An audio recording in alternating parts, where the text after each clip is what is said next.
रहमतुल्लाहि व बरकातुहू। वालेकुम सलाम रहमतुल्लाहि व बरकातुहू। नहमदुहु व नुसल्ली अला रसूलिल करीम, अम्मा बाद। अऊज़ु बिल्लाहि मिनश शैतानिर रजीम, बिस्मिल्लाहिर रहमानिर रहीम। व यरफ़इल्लाहु अल्लज़ीना आमनू मिनकुम वल्लज़ीना ऊतुल इल्मा दरजात।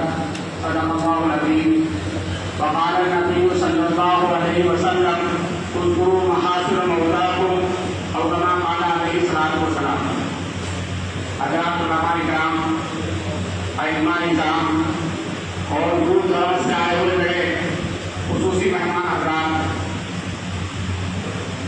मैं तो अपने साथियों से यूँ कह रहा था कि मुझे कुछ कहने की जरूरत नहीं है। हमारे मेहमानान ने जानवी की बात होती, लेकिन इनके इसरार पर मुझे चंद बातें कहनी है। मैं बहुत बहुत शुक्रगुजार हूँ इन नौजवान साथियों का और इनकी मेहनतों के लिए। ये मुबारकबादी के मुस्तहिक, ये सआदतमंदी के मुस्तहिक जो काम इन्होंने उठाया है वो बहुत पहले उठना चाहिए था, लेकिन जो होता है वो अल्लाह की तरफ से मुकद्दर होता है। जब अल्लाह चाहता है काम उसी वक्त होता है, और काम किससे होता है ये तो अल्लाह बेहतर जानता है। इसमें क्या सलाहियतें हैं, इसमें नहीं है। अल्लाह जिससे चाहता है वो सलाहियतों वालों से ना ले, बेसलाहियतों वालों से काम ले ले। वैसे तो इन हजरात में बहुत खूबियां हैं। मेरे यहाँ हमारे यहाँ पर आए हुए मेहमान निजाम जवानी हारून साहब इलाहाबाद से तशरीफ लाए हो, कितना लंबा सफर किया है, इनकी एक मोहब्बत है।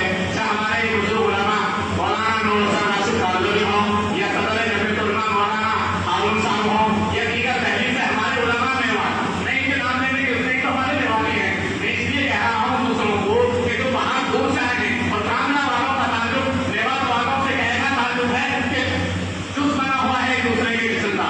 इसलिए आज के मेहमान खुसूसी हमारे मौलाना नूर हुसैन राशिद कांदोली रहमतुल्लाह, ये हमारे जिस खानदान से तशरीफ लाए हुई है, जिस खानदान के एहसानात हमारे मेवात पर, मेवात के सदरीन पर, मेवात के इलाके रहने वालों पर है। और फिर ये जो आज की शख्सियत है, मैं इस जहन का कायल हूँ कि आज की शख्सियत पर कुछ बोला जाए, मैं तारुफ दूसरी चीजों का ना कराकर है मौलाना इसाक साहब नंबरullah उनके साथ में मैं तकरीबन 27 साल तक मुसलसल रहा हूँ सफर व अदर में। शायद के है मौलाना खालिद साहब जो मौलाना के जानशीन हैं, वो उतने सफर में न रहे जितना मैं सफर में रहा हूँ, अदर में रहा हूँ।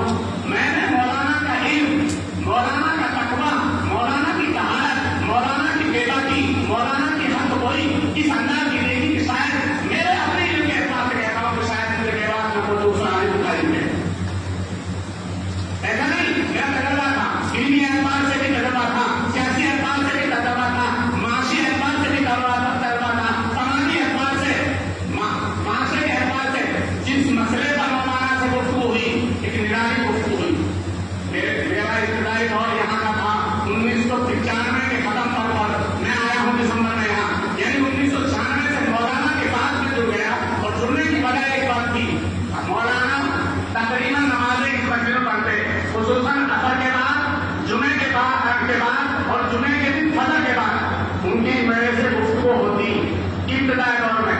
तो कभी गुफ्तगू का कोई और पहलू नहीं होता सिवाय मसाइल, और मसाइल भी तहरीकी जुजिया की। और फिर कहते हैं भाई मुफ्ती साहब बड़ा किताब लेकर आओ। मैंने अंदाज देखा मौलाना इसाक साहब का, बड़े बड़े मुफ्तियों को नहीं देखा जितनी गहरी नजर उनकी किताब पर थी। जहाँ वो बड़े फकीह थे वहीं वो बड़े अरबी के हदीस भी थे। मैंने अरबी की गुफ्तगू उनकी देखी, बहुत सारी अरब जमातों के अमीर आए, उन अरब जमातों के अमीर में बड़े बड़े अल्लामा आए। जब मौलाना की गुफ्तगू देखी तो मेरे इल्म के एतबार से कह रहा हूँ ऐसी गुफ्तगू कोई आगे में इल्म नहीं करता देखा मैंने। जिस तरह की गुफ्तगू मौलाना नबी में उन अरब जमातों से क्या करते। वैसे अपने में ऐसा हुआ, मौलाना की समाज कब होती चली गई, उसके बाद में हमसे कहते तुम कुछ कर लो, हम कहते हैं आप जो होते तो हम दूसरे कहेंगे आप कहो, तो मुझे सुनाई नहीं देता, मैं सुना तो मैं दूंगा, मैं हजरत से कहता सुना तो मैं दूंगा। इसलिए अक्सर नहीं कहते हजरत मुझसे भाई तुमको मेरा दरबार तो है, कहीं बहुत सारी बातों में हजरत का जो प्यार मोहब्बत मुझे मिली शायद किसी और को मिली हो। मैं आज उनको याद कर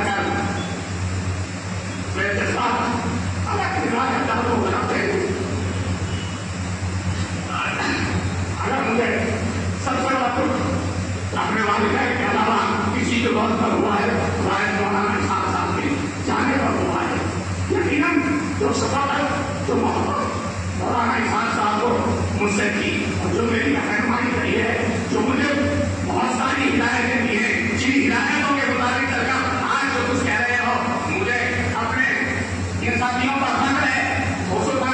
मेरे मौलाना मोहम्मद साहब और मौलाना कादिर साहब, ये मेरे बहुत खास मुर्शिद रहे हैं।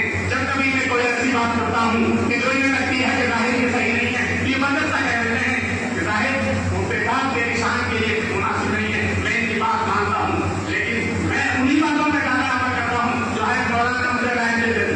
है मौलाना के साथ में कभी इज्तिमा में जाना होता तो है मौलाना एक बात कहते, भाई छाछ में पानी मत डालियो, एक जुमला कहते थे, जुमला था छाछ में पानी मत डालियो। मैं हजरत से कहता है हजरत बताओ क्या कहना है, तो एक जुमला दो जुमले बताते, ये बात कहिए, लाइन देते, उसके बाद अल्हम्दुलिल्लाह उनकी तवज्जो होती, जो वो चाहते थे अल्लाह मुझसे वो कहलवा दे, ये उनकी तवज्जो थी। अभी मैं बात खत्म करूँ, परसों जुमे को मैं फिरोजपुर ठेका जाऊँ मस्जिद की जिम्मेदारी हजरत मौलाना साहब उन्होंने मुझे दिया कि मैं जुमा पढ़ाने वहाँ गया, 12 बजे वहाँ पहुँचा, वहाँ के हमारे नाजिम साहब कहने लगे कि आप आराम कर 1 बजे अजान बोलो।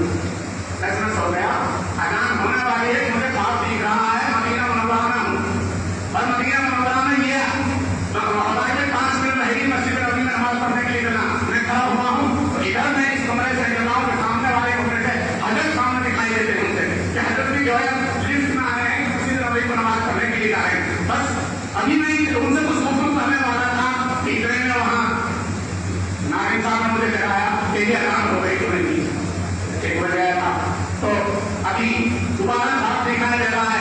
हजरत साहब में भी जो है हमारी रहनुमाई फरमाते हैं और हजरत का जो ताल्लुक मैं इल्मी एतबार से, तालीमी एतबार से, तबलीगी एतबार से देखना है, वो भी किसी और के अंदर नहीं देखा।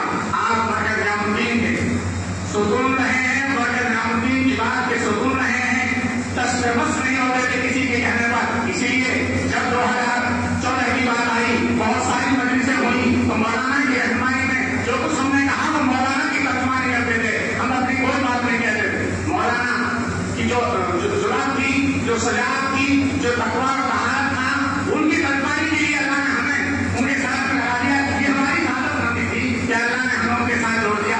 आज मुझे अभी याद करके बड़ी अमीरी मेरे दिल बताई हो जाती है मेरी कैफियत, या तो मेरे वालिद की मौत पर बात रही थी, ये कैफियत हजरत की मौत के बाद हो रही।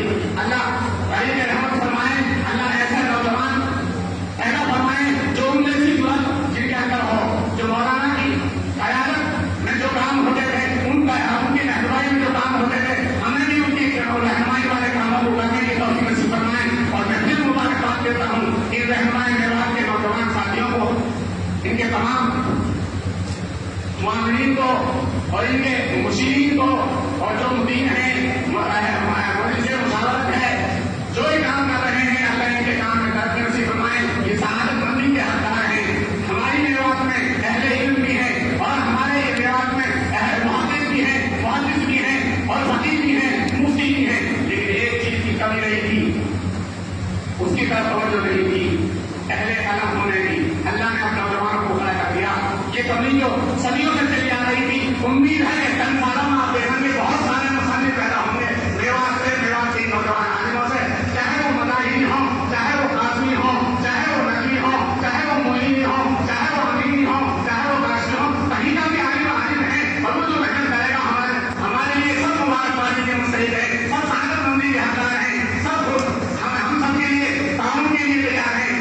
इन हालात में मेरे दिल में जिम्मेदारी तो लगाई, मैं इस लायक तो नहीं था, लेकिन इनका हुस्न का था मेरे साथ में, और मैं भी इनके हुस्न के साथ में भाई मैंने एक बात कबूल डाली कि मैं जो तुम कहोगे मैं तुम्हारे साथ हूँ, तो मुझे तुम्हारे साथ में शरीक रहकर उंगली कटाकर शहीदों में मेरा नाम लिख जाए, मैं इसलिए इनके साथ शरीक हो जाता हूँ। अल्लाह इनकी मेहनतों को कबूल फरमाए। और मैं आखिर में अपने इस इदारे की तरफ से और अपने इन मुंतजिमा की तरफ से तमाम उलमा के जो उलमा आए हुए हैं, जो आइम्मा इकराम आए हुए हैं और जो हमारे दूर दराज से मेहमान आए हुए हैं, उन तमाम का मैं शुक्रिया अदा करता हूँ। वो हम उनके मशहूर ममनून हैं कि वो हमारी अदालत की दावत पर आए हैं। और ये मदरसा मुल्क इस्लाम हजरत जी का पहला मदरसा मौलाना इसहाक साहब का असल दायरा अमल 40 साल के रहा है। तकरीबन 1954 से लेकर 1991 तक, 94 के आखिर तक मौलाना इसहाक साहब की हिम्मतें आई हैं, सिवाय